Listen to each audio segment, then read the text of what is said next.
We met online on Match.com, as a matter of fact.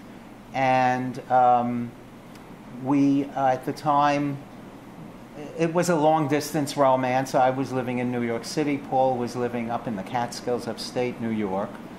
And after spending a week or so of talking on the phone for 5 hours a night, we realized that we really had to meet each other. And we did. And I think the first time we saw each other, it was love at first sight, wouldn't you say? Yeah, he was carrying a rose. Very romantic. we met in Chelsea and Manhattan, and Paul came down from upstate on the train, and we just...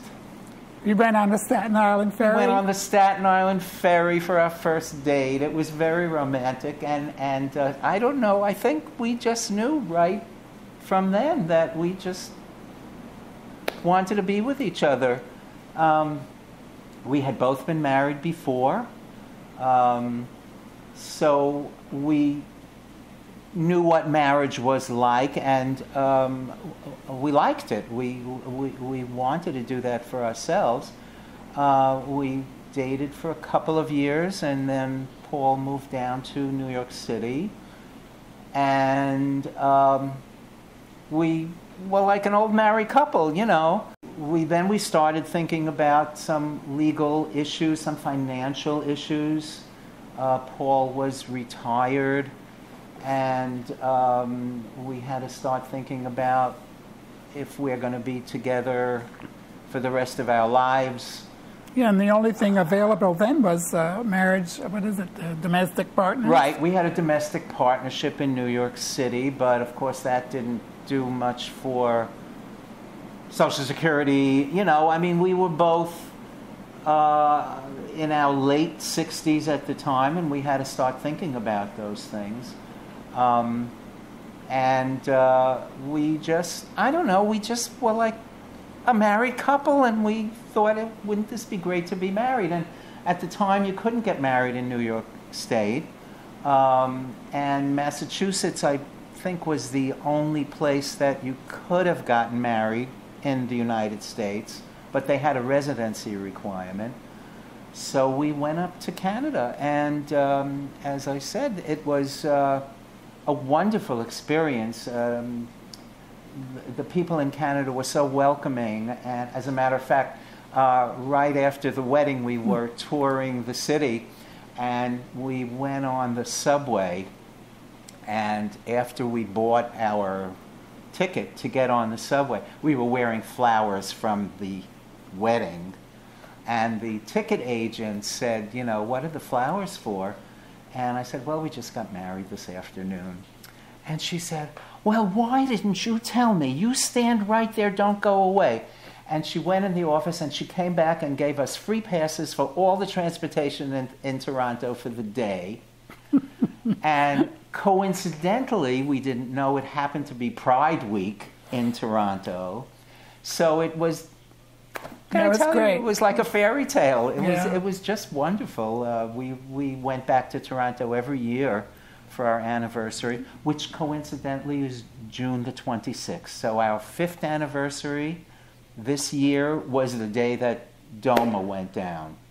So it was a wonderful, just a wonderful way to celebrate an anniversary. And I'll tell you, we've just been so happy. Well, you know, I have to say it was a very difficult decision for me to move down to Florida in the first place, and that was one of the main reasons. When we were in New York, we were married. Even though at the time you couldn't get married in New York State, if you were married anywhere else, it was recognized by the state. So we had all of the privileges and rights of any other married couple. And if somebody said, you know, well, are you married? And the answer was yes, and that was it. It was a yes or no question. You know, and then moving to a place where our marriage wasn't recognized, it was like a very wrenching experience. It was like something was taken away from us that we had, something very important. Also, when we moved down to Florida, then we had to have a lot of legal problems solved that we didn't have in New York State. A lot of financial things and wills. We had to change our will.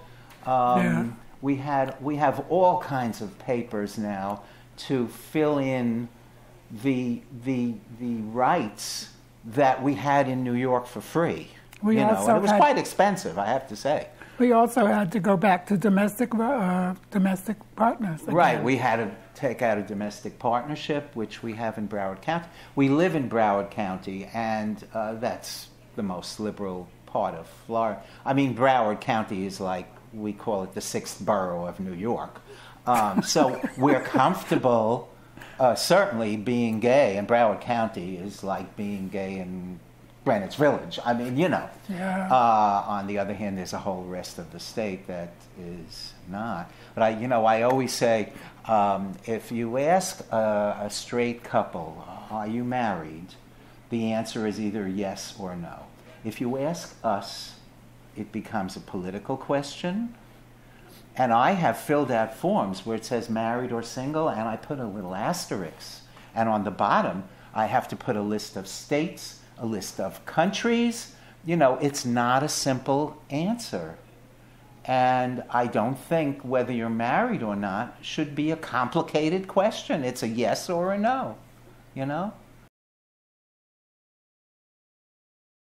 We're engaged in the fight for marriage equality. Go to getengaged.org.